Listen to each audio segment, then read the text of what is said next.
Hello and welcome to Innovation and You. This is part of an ongoing series of videos that take a deep dive into the various aspects of the board game Kingdom Death Monster.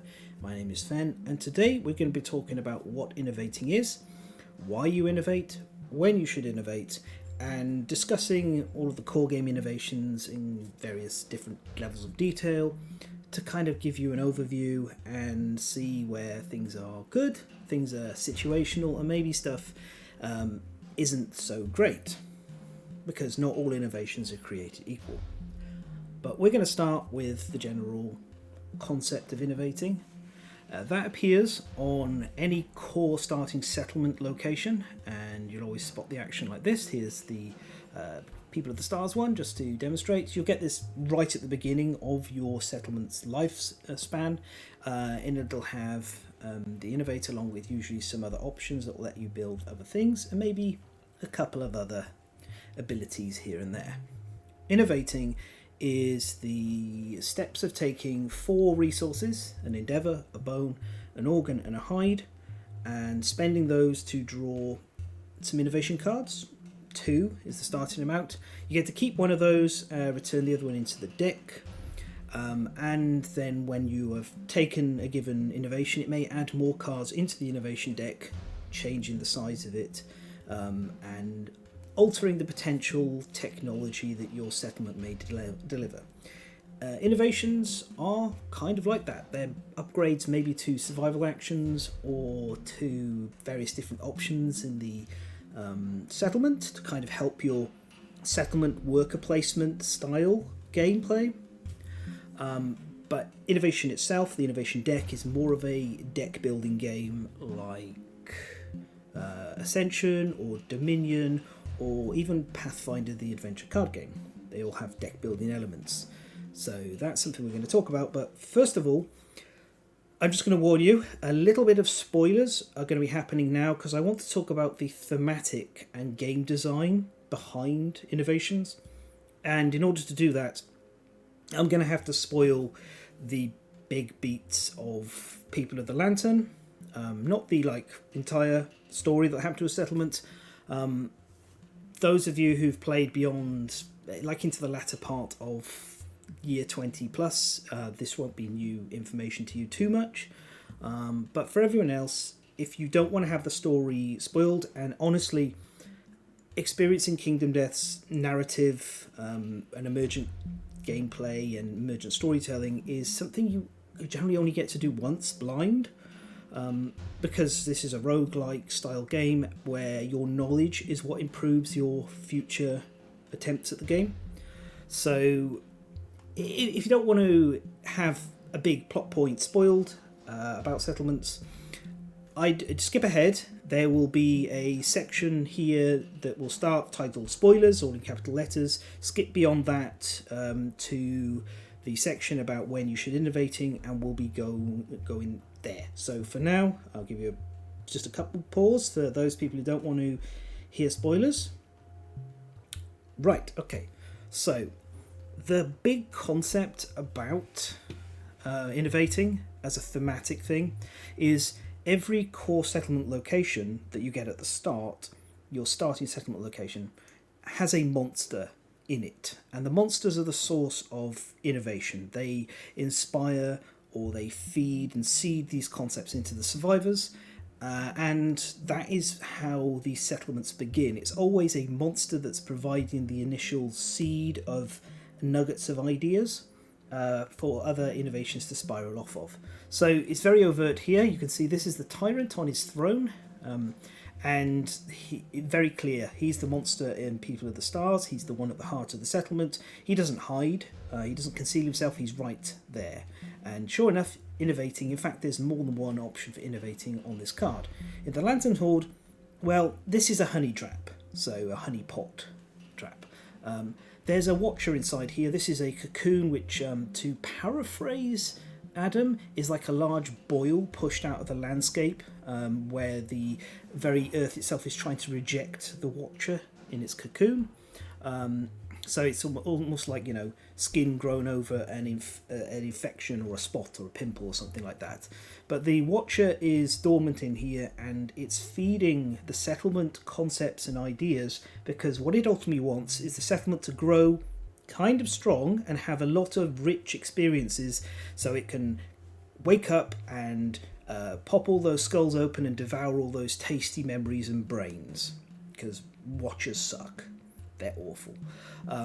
You can also see this in People of the Sun, which actually comes with 2 starting settlement locations, and one of them is the sacred pool, which the survivors are gathered around and build their settlement around, and the other is the sun, which is like up above everyone and providing the warmth and heat. The sun is the one that you can innovate from, not the settlement pool. So that's kind of one of those things to look for. You'll see it in campaigns. Maybe the model will change in the future.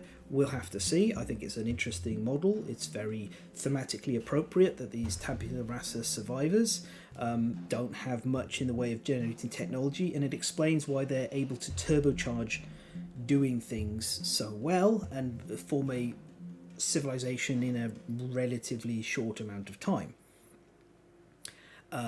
So that's that, and we are now outside of the spoiler section. We're going to talk about when you should innovate. So you can only innovate once a year using this ability. Now, the first instinct then is, I'm limited in the number of innovations that I can make, so I should be innovating at every opportunity I can. Now, that's where we're going to get into Fenn's only absolutely 100% hard rule for playing Kingdom Death. I do not think there's any wrong decisions that you can make during play, but I do think there is an exception to that, and I think innovating in the first 2 Lantern years is almost never a right move. It's almost always wrong, and I'm going to explain why. But to provide the thesis, do not innovate in Lantern Year 1 or 2. Maybe start innovating in Lantern Year 3, and after that innovate every year. So the other hard rule in Kingdom Death is never go against a Sicilian when death is on the line, because that has terrible consequences for the Sicilian. Anyway, let's now explain why. So, I have rotated. Fantastic. That's because I'm zoomed in. Here we go. Right.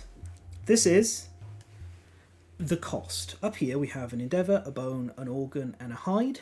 And down here I've just put some samples out that can represent what kind of gear you're missing out on in the very first Lantern year if you innovate. So you're losing a bone, which could be a bone darts or a bone blade. That's a weapon for a survivor. You're losing an organ, which could be a fecal salve, which is going to help provide survival when departing, and it becomes more powerful in a couple of Lantern years' time. Or monster grease, which will give you some extra evasion that you can use with tall grass and maybe even your survivor's natural evasion. Or even monster hide here, it could be any piece of raw hide. That's actually quite a lot to be giving up.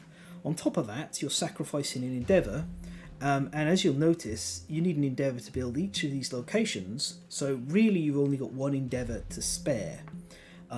But you may want to be trying to generate a population by going to augury on the organ grinder in the first Lantern year, because the benefit of population gives you a birth principle, and the birth principle has some very significant and useful benefits, especially if you're planning to take survival of the fittest. So that's my first argument why you shouldn't be doing it. You're giving up too much. But if we want to put this into an even more simple example, here is a relatively successful prologue fight. No survivors died, which is actually better than average. On average, less than 4 survivors get through the prologue. Same reason that the average number of legs amongst humans is less than 2. It just sometimes people die. But if nobody died and we didn't get any extra resources through lucky critical wounds, we're bringing these 12 resources into our starting settlement.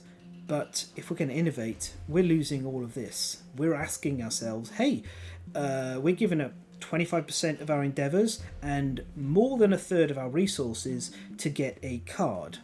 A card that usually is not going to help us win the first showdown that we go in against a toughness 8 level 1 white lion. So that's my second example.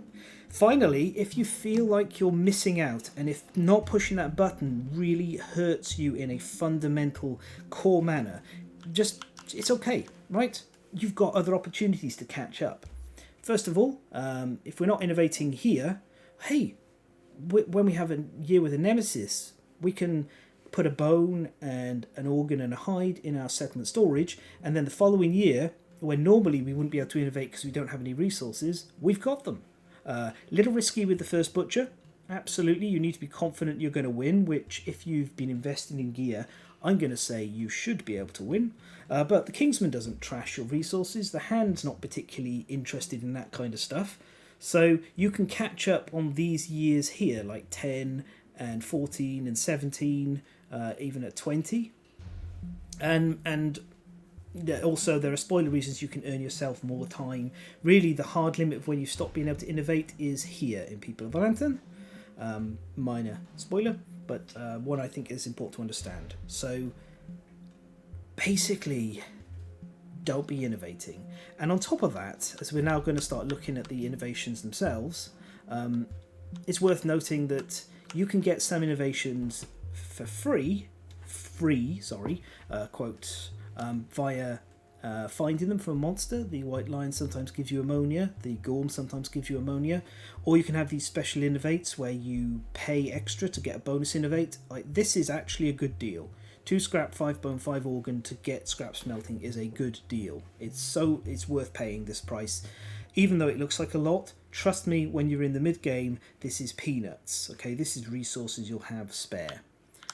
So that's my big things. But the other thing is that let's go out and look at, this is the core game innovation tree. This is how I visualize it. Now, basically, the starting technologies you want to take are not usually going to help you win the first showdown. There is an exception. Drums is very good at helping you win showdowns, but most of these, and especially the best one, Symposium, they don't give you a huge benefit. So you are sacrificing a chance at winning in exchange for getting an extra innovation, but if you die in Lantern Year 11 and there's nobody left alive, you've lost all those innovations. So that's it. That's me. I'm off my soapbox. I'm not going to bring it up again except in the end where I wrap everything up with a summary, but this is really important because I know how tempting it is to push that big red button. Add that meme of that chap sweating as he's looking at 2 buttons, and like one of them is oh dear, like gaining innovation, and the other one is don't lose the campaign. Terrible analogy. Anyway, that's my point. Now we're going to go into the tech tree as a whole, and this is something here I like to do at the start of a campaign.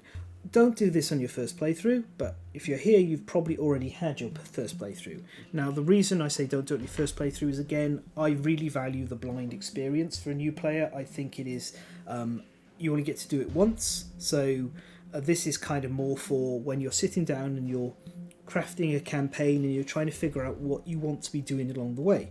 So we have a literal tech tree here. We have our trunk at the bottom. We have our 6 main branches of our different types: art, education, faith, home.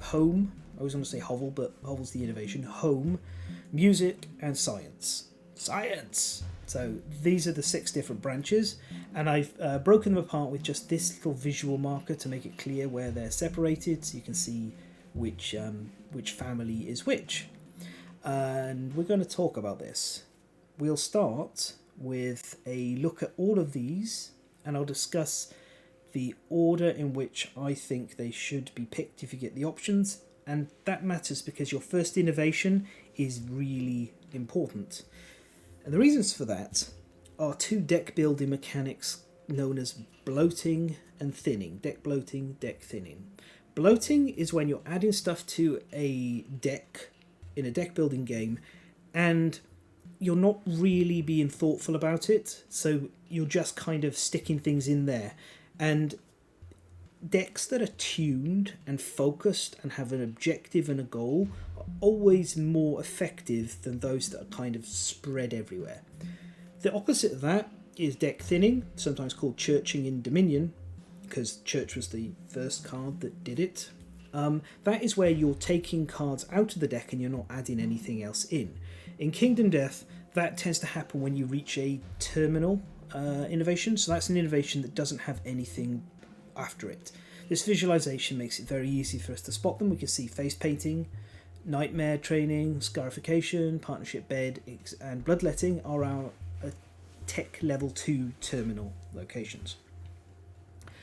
So that is one of the considerations you should have, is what am I adding in? For example, if you take paint as your first pick, you're adding 3 cards into the deck, which means you go from 6 down to 5 and then up to 8.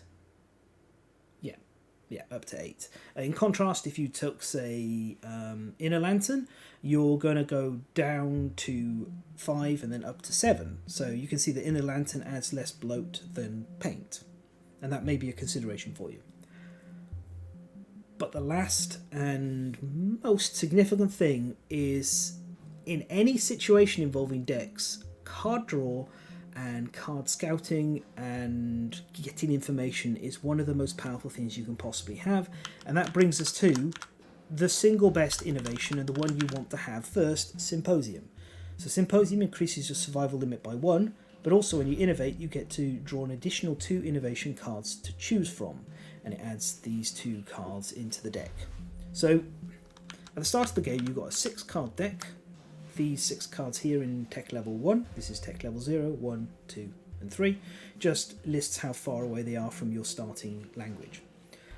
So say we want to draw Symposium, we have a 1 in 6 chance of getting it on our first card, and then a 1 in 5 chance of getting it on our second card, for a slightly higher than 1 in 3 chance of seeing Symposium. Right, so it's actually 11 out of 30 if my maths is correct. I'm just doing it in my head. So it's basically as good as 1 in 3, just a little bit better. So that is quite interesting. But what happens if we've picked Symposium on our second innovation? Well, now we've got 1, 2, 3, 4, 5, 6, 7 cards in the deck, and let's say we really want drums, right? So that's 1 card out of 7. But we get to see 4 cards. So we have a 1 in 7 chance, a 1 in 6 chance, a 1 in 5 chance, and then a 1 in 4 chance in total. So we're seeing 4 of the 7 cards in the deck. That's over half the cards in the deck we get to see. That's really, really good. So this is why Symposium is always your first pick. Like, this is another pretty much like hard rule. And I know I said I don't do many hard rules, but Symposium is too beneficial in the long run for you to not take it as soon as you possibly can. Given that's the case, the real question is, what do you do if you don't have Symposium as an option? Because, let's be honest, over nearly just under 2/3 of the time, we got there in the end, just under 2/3 of the time, you're not going to see Symposium. What are you picking then? So, the real questions revolve around how valuable is the given innovation you're going to get? Can it help you win showdowns? Could you get it for free in some other way? And how good are the cards that it's adding in? So I'm going to walk through each of these briefly. Paint gives you access to dash. Dash is a really powerful survival action. It is useful defensively because it will let you outpace a monster. If the monster targets you, then during the flow step you can dash, and if you get outside of its movement range, it'll be forced to move after you, but it won't get to attack. That we call a dash cancel. You've cancelled the monster's attack. It's better than dodging. It's better than blocking. It's really, really good if you can manage to do it. Additionally, it adds 3 cards to the deck. Of these 3 cards, they're better in the mid-game when you're established, but 2 of them are at least very, very good, and one of them's situational. Then we have Inner Lantern. Inner Lantern is the inverse, the partner to Paint. It provides us with our surge action.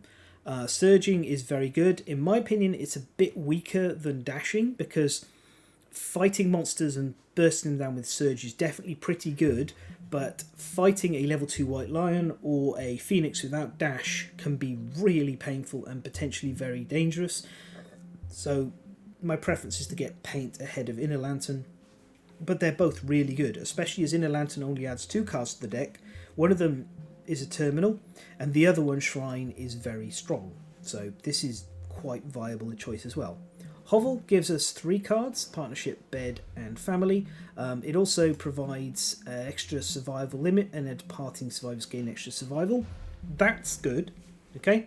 But the real issue for me is these 3, they get better in the mid game. And so I'm not super interested in rushing up to take Hovel. It's one of my last picks out of the core ones normally.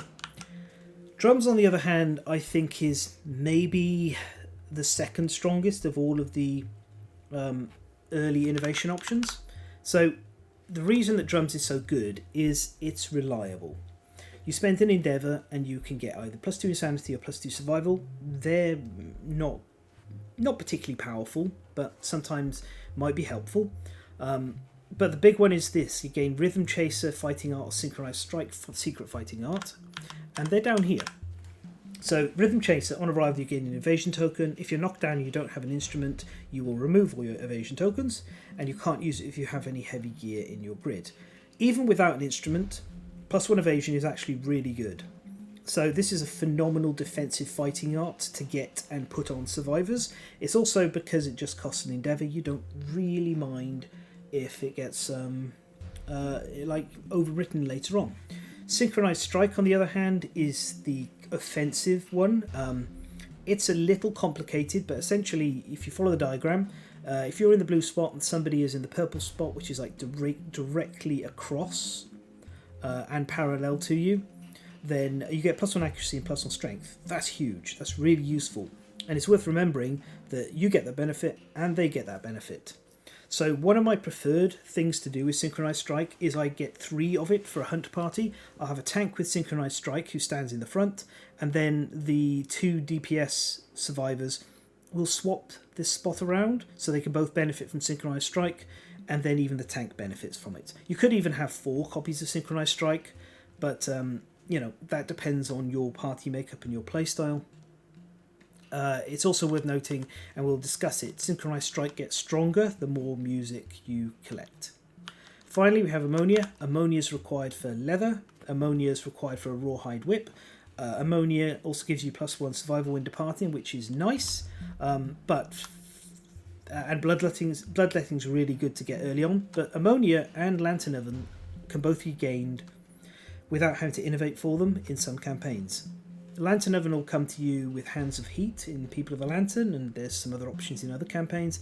Ammonia can be gained via the Marked Territory event here, Hunt event, or even some Gorms do actually generate Ammonia during the showdown. So preferably you're going to get Ammonia for free, but it's okay to pick it if you have to. So my personal order of picks of what I will take in most campaigns is my number 1 pick is Symposium, my number 2 pick is Drums, tied in third place is Inner Lantern and Paint. That's going to vary depending on other factors. Then I prefer to take Hovel over Ammonia, unless there's no White Lions or Gorms in the campaign, then I have to think about other things. Now it's time for us to take a look at each individual tree. A family, if you like, and we're going to do them alphabetical order, and I'm going to talk about every single card briefly and give my assessment. As I said, I'm going to say ultimately if I think a card is good, situational, or weak. Good cards are great to pick. Situational are great to pick when you've gotten to a certain state, and then weak ones are kind of, you don't really pick them unless you're sort of seeking to get them out of the deck to increase chances of drawing something else. So we'll start with art. We discussed paint. Paint's good. Paint gives us sculpture, face painting, and pictograph. Sculpture is really interesting. So it lets you take a fighting art that you have on a survivor, they erase that fighting art, and then the sculpture gets that fighting art, so to speak. The survivor who does it has to skip the next hunt as well as a price. And then once you've done that, you now have the ability to spend an endeavour and 50% of the time get the fighting art you've recorded on this sculpture. You can only make one sculpture, so you want to think carefully about what you're going to be putting on there. But the big thing is, in Kingdom Death, having reliable ways of gaining specific fighting arts is really powerful. So it's something that you want to be on the lookout for. And in the case of fighting arts, you can build strategies around them if you have access to them all the time. So Timeless Eye is a classic to put on sculptures. It increases the perfect hit range by 50% from a 10 to a 9 or a 10. That can help make certain weapons very powerful and more reliable. Strain fighting arts are quite popular on these as well. Abyssal Sadist from the Manhunter is very good. Essentially, if you've got a strategy you want to be using in your showdowns and it relies on a fighting art, you probably want to think about sculpting that, and then you can get the fighting art back on the survivor who's lost it just by spending some endeavours and winning the roll. It adds pottery, which we'll talk about when we look at the tech level 3 cards. Pottery's good. Face painting is a terminal, so that's always nice. It doesn't add anything to the deck. It has 2 options. The first one, Battle Paint, is it's okay. +2 survival and +1 insanity can sometimes be quite useful, and you can do this multiple times, but I don't usually want face painting just for Battle Paint. What I want is Founder's Eye. Now, Founder's Eye is a very powerful endeavour that, on a 4+, so 60% of the time, it gives you +1 to rolls on the Intimacy Story event phase, this settlement phase. The big thing is, this is stackable, so every time you can use this multiple times, and every time you successfully get a 4+, you get another +1. So you can spend multiple endeavours to ensure that your survivors are not going to die when they perform Intimacy. And this will be less reliable, except we have Love Juice, which is a basic resource that just lets you go straight to Intimacy. You can also get a Matchmaker as well, which will just give you automatic intimacies. So the trick is you stockpile a load of ways of getting automatic Intimacy table rolls, and you then do Founder's Eye a bunch of times, and once you've got some good bonuses, you just go Intimacy, you go Crazy, a big Ritual to Sylvan, and boom, you can make a load of babies without people dying, or even have a higher chance of getting twins, or perhaps even score yourself a saviour in a Survival of the Fittest settlement. So it depends on the Intimacy table, but it's always good to get higher rolls on it.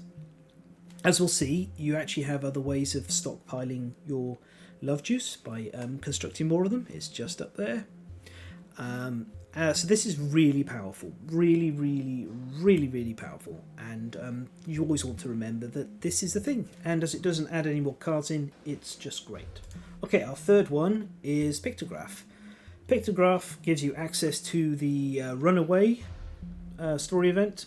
You can skip your act and run away during the showdown, or in the hunt, after a hunt event is resolved, you can go home, and it adds Pictograph consequences to the innovation deck, which is Memento Mori.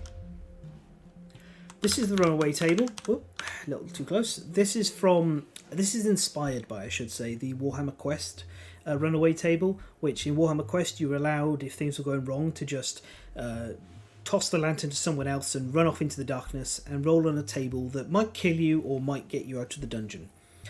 So that's what the inspiration is. Essentially, half the time you either don't manage to get away or you just die outright, and half the time you may get away but suffer a little bit of a penalty.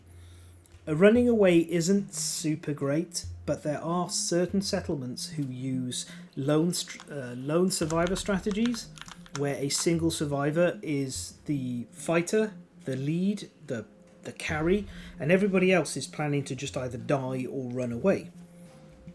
Last Man Standing is a classic for that, where you have a survivor with Last Man Standing, which is a interesting fighting art that makes you quite powerful if you're the only survivor on the showdown board. If everyone else runs away, that's where you can trigger it.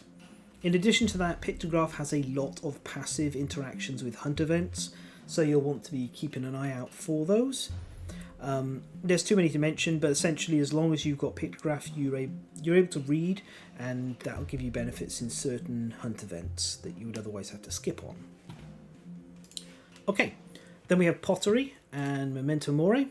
Pottery's +1 survival limit. It lets you once a year convert an organ into a love juice, which I talked about in the face painting, or spend an endeavour and a herb resource to gain a hide basic resource once a year. These are both quite useful.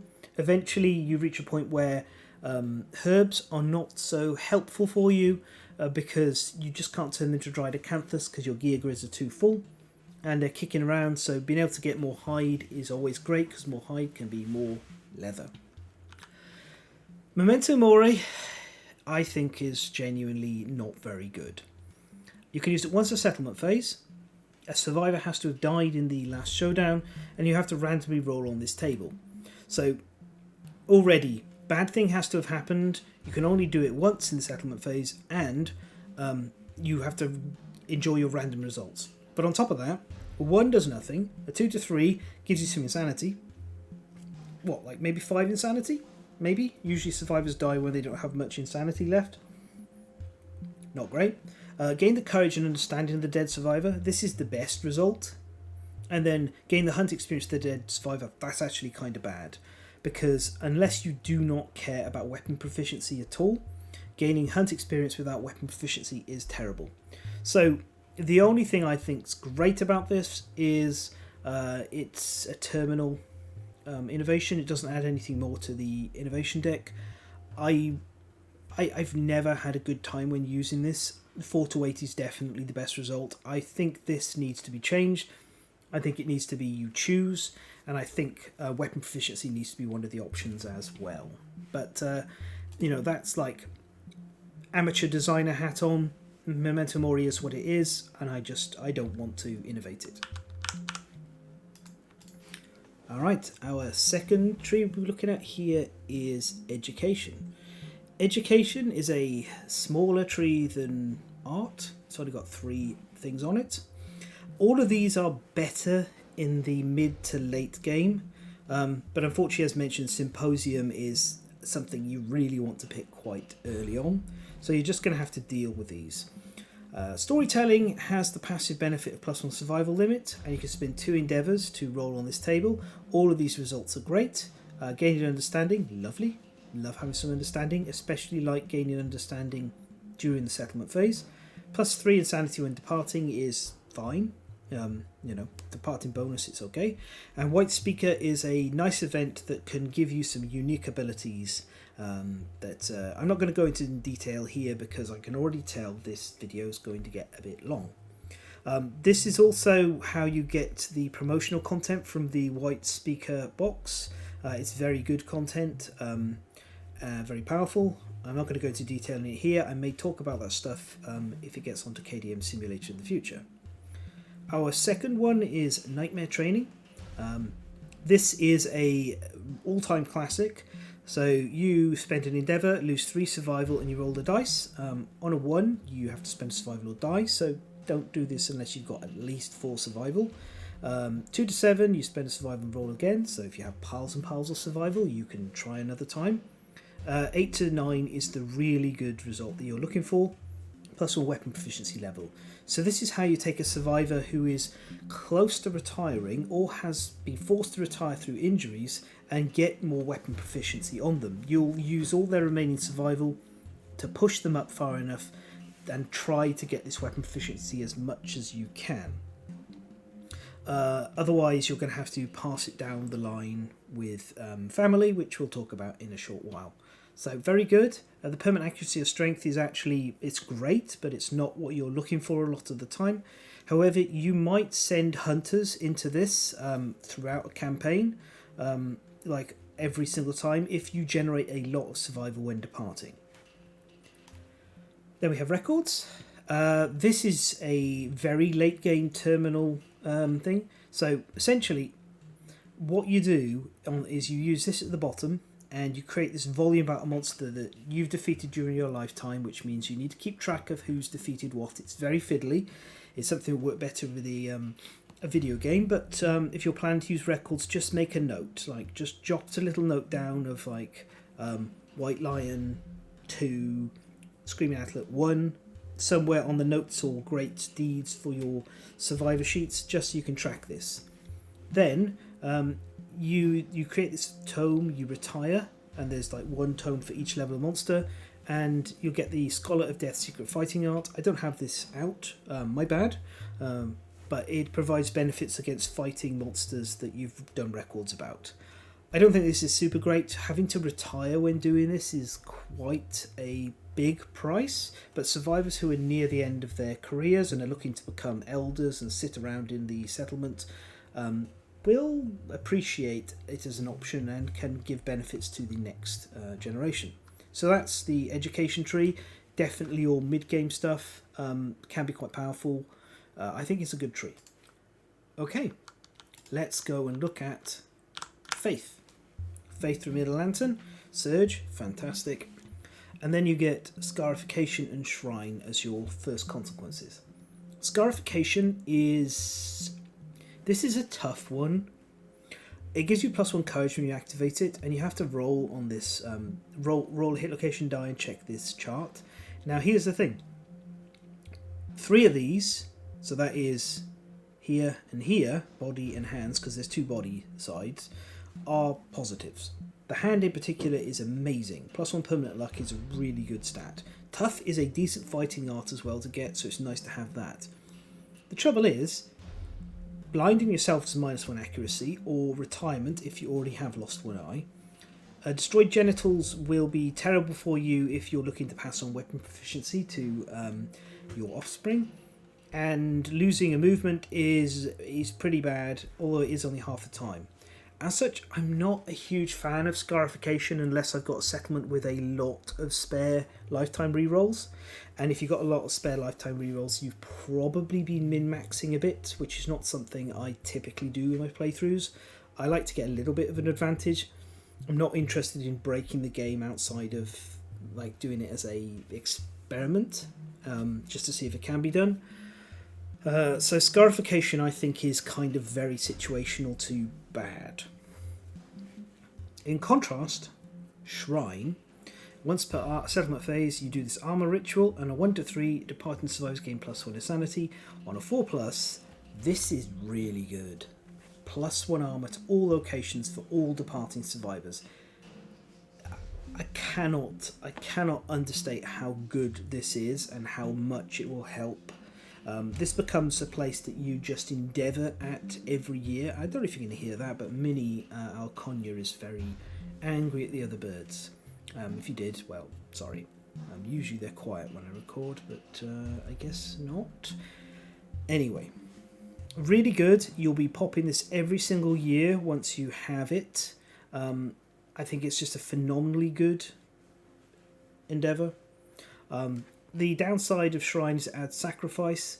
Sacrifice is, in my opinion, really bad, but not completely. So, Sacrifice, you endeavour, and you're essentially sacrificing population to gain temporary bonuses.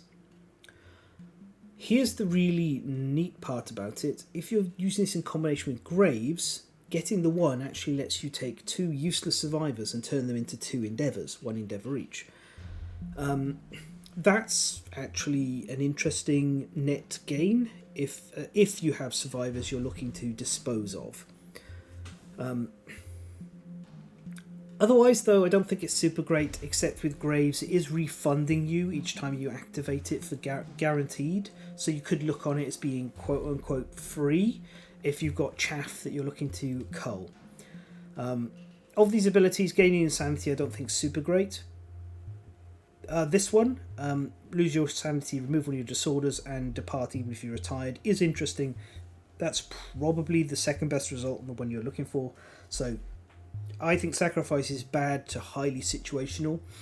And I think if you're doing really good stuff, like really powerful stuff with Sacrifice, you're probably cheesing the game in some fashion, which, good for you. But I don't think there's a shall we say, honest way to use sacrifice. And I tend not to innovate it.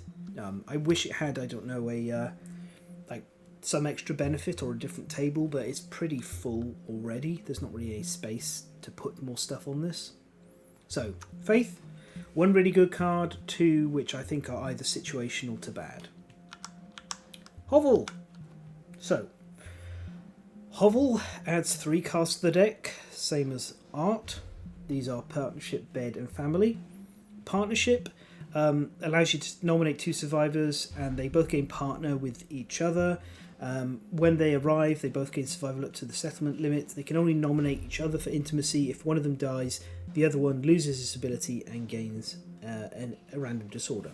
So this is great for you to pair off your hunters and send them out to ensure that they can spend all of their survival on the hunt, but still get a load when they arrive at the showdown.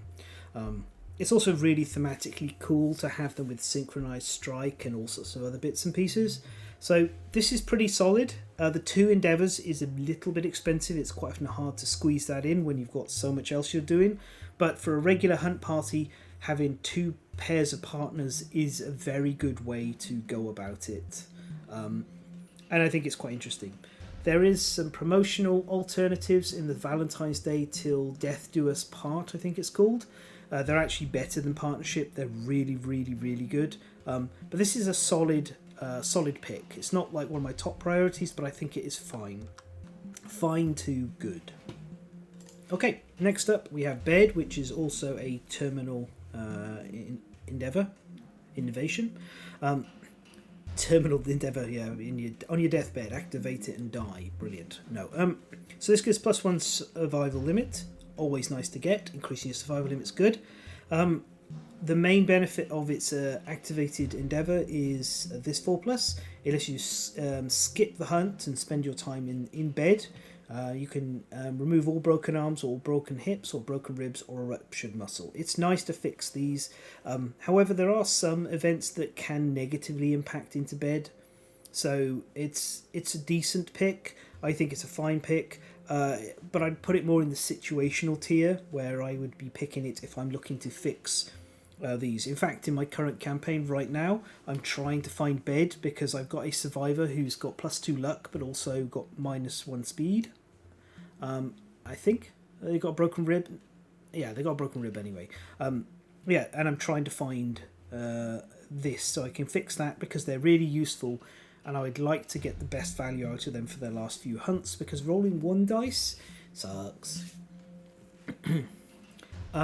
Family. Departing survivors gain +1 survival. Great. Survivors nominated for intimacy may give themselves a surname if they do not have one. A newborn survivor inherits the surname of one parent, their weapon type, and half rounded down one of their weapon proficiency levels. This is how you are going to pass on weapon proficiency to new generations.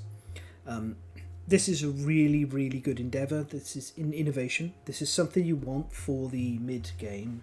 Absolutely. I am terribly utilitarian with my surnames. I will just call them like Axe or Axeman or Sword or something like that. And remember, the important thing to note is you don't have to match surnames on both survivors. They can actually have 2 different surnames. And obviously this is like has synergy with Partnership even further because you could have 2 partners with different weapons and you could have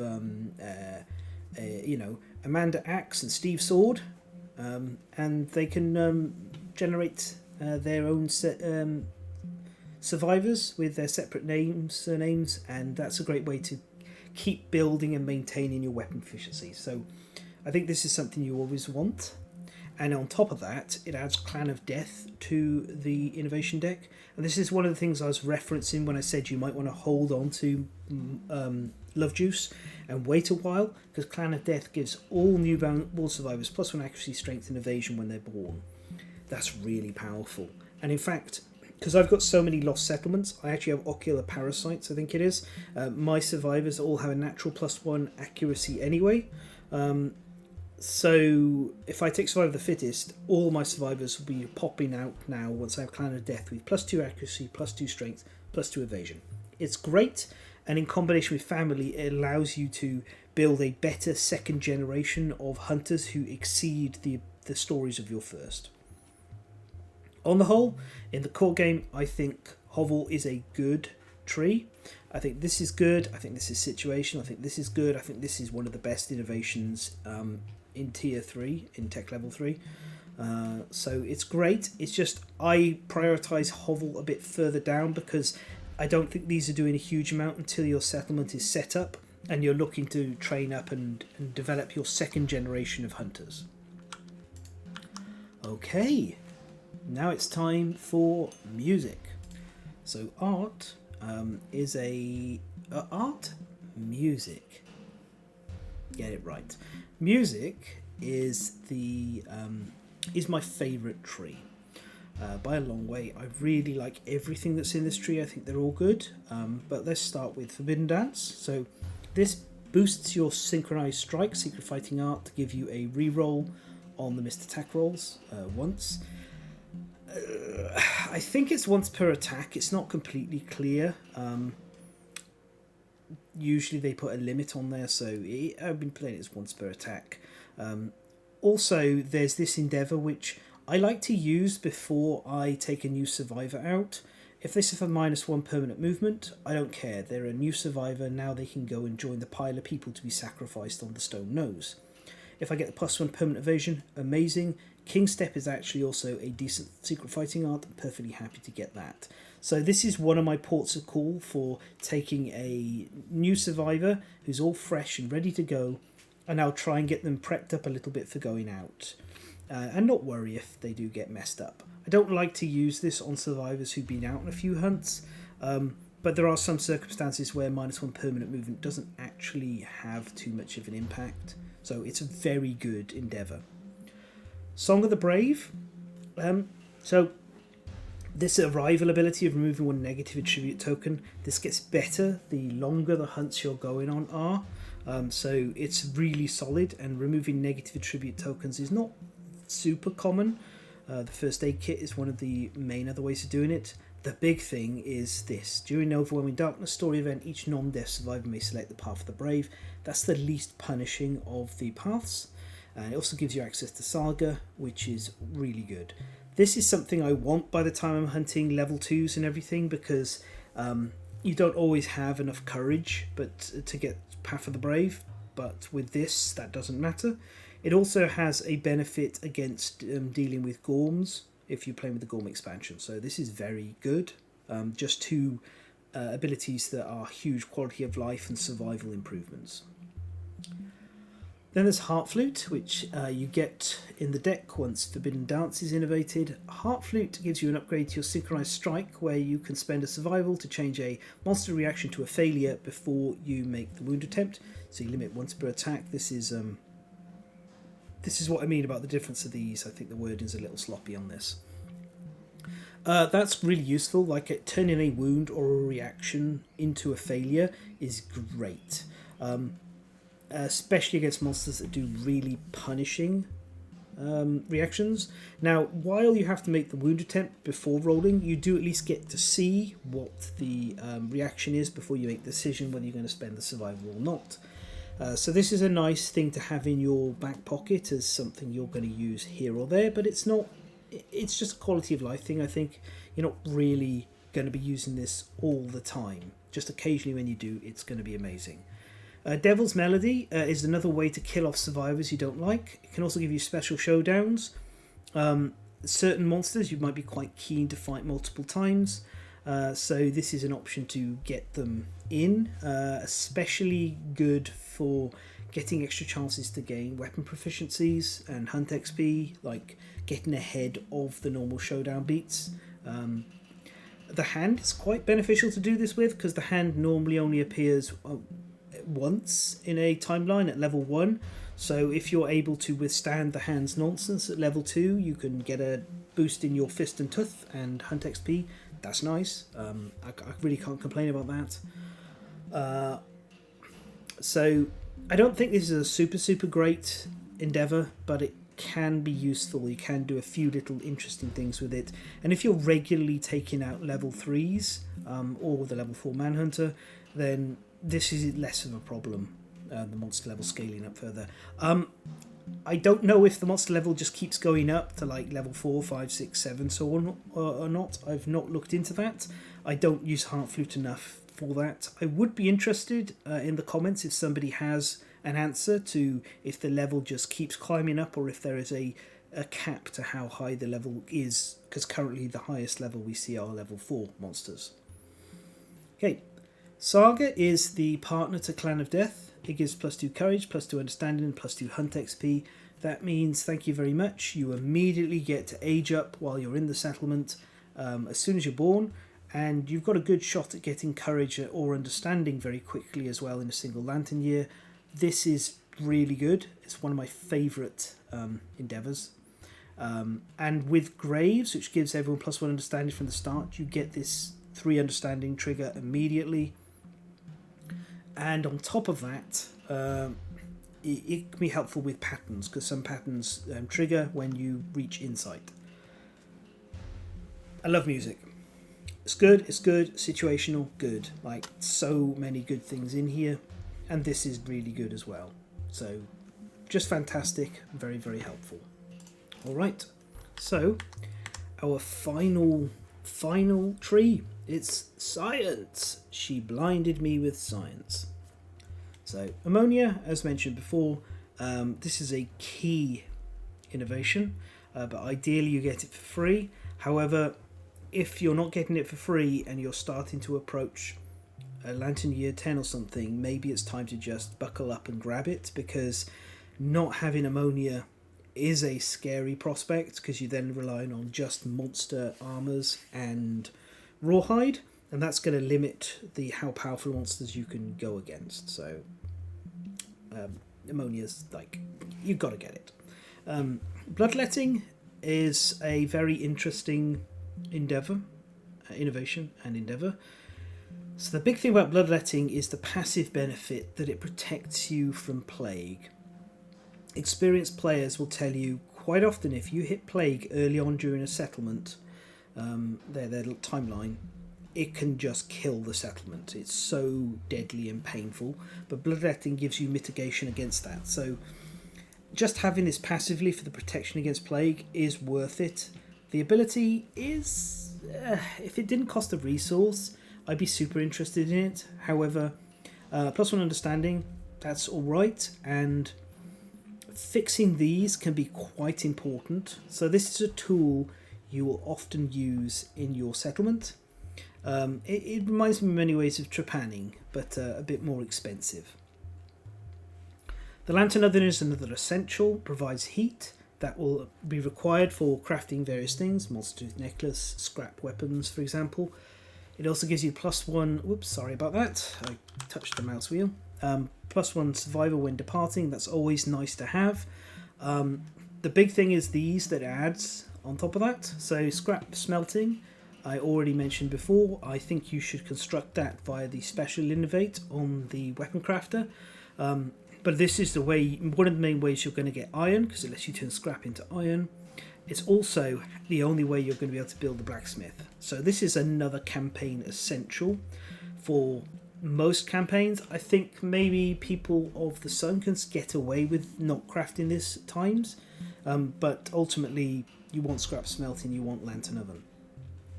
Our last one to talk about is cooking. Cooking got updated, was it 1.5 or 1.6? I forget exactly when, but this new version of cooking compared to the original version is amazing. +1 survival limit, wonderful.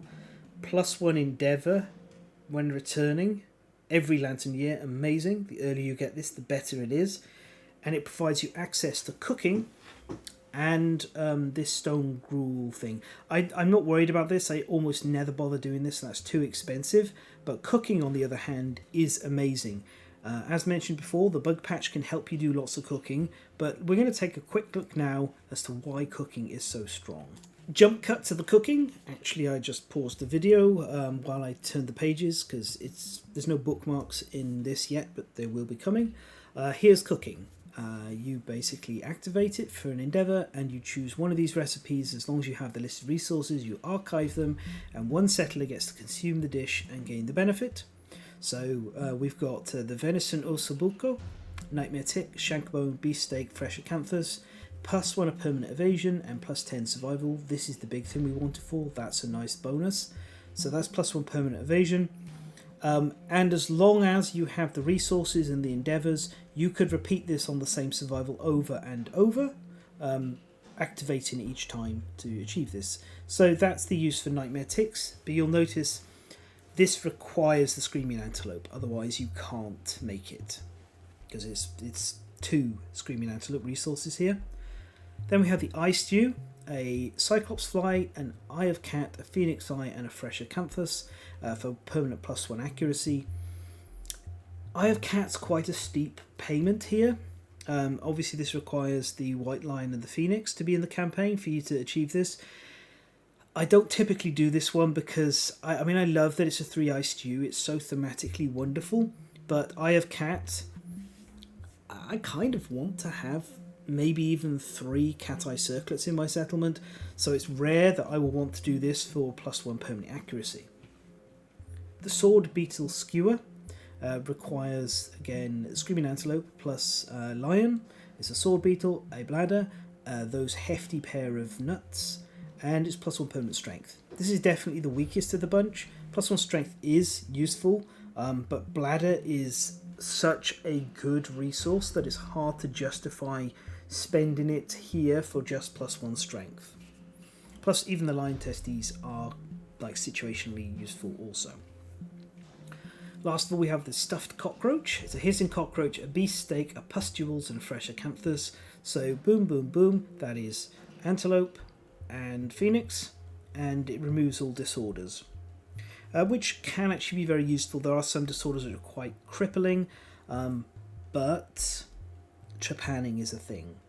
So ultimately, this is what I'm wanting from cooking, and the fact that I can stick permanent evasion on the same survivor over and over is amazing. However, even just the passive benefit of this +1 endeavour is worth it for cooking. This will pay you back. This absolutely will. It stacks on top of collective toil if you've taken collective toil. If you haven't taken collective toil, you really want this. So cooking is amazing just for that. However, I will note that disappointingly, we still do not have any recipes for the Gorm, Spidicules, Dung Beetle Knight, Sunstalker, Snow Sunstalker Sauté, or Dung Beetle Knight stew or anything. That is a real shame. I hope it's changed in Campaigns of Death, because cooking is really fun, really interesting, and I want it to be explored further. There is some food-related stuff in the Gambler's Chest, which is very cool, but I want to see this getting tooled up as well and having more options, because that's fun. Even if they're just variant recipes that do the same thing but use different resources, I'd be happy with that.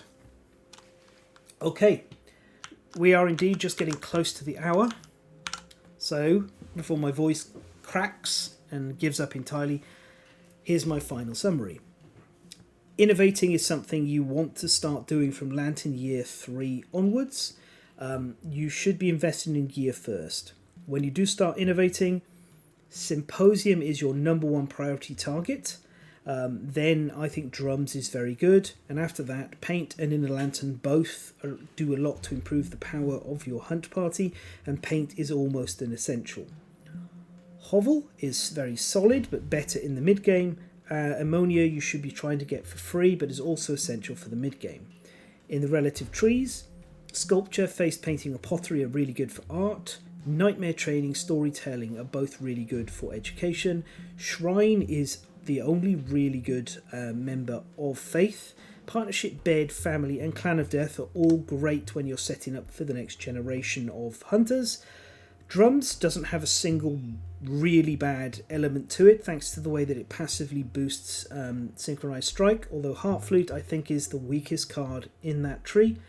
And science is full of essential hits to either protect you from plague, give you access to leather, give you access to scrap, give you access to iron and the blacksmith. And cooking is one of those innovations I want to get as early as possible. So thank you so much for listening. You can support me at my Patreon, or like, comment, subscribe, call to action, all of that stuff. Otherwise, I wish you all the very best in your next settlement or your current one, and I'm going to go off into the darkness, and until next time, happy hunting.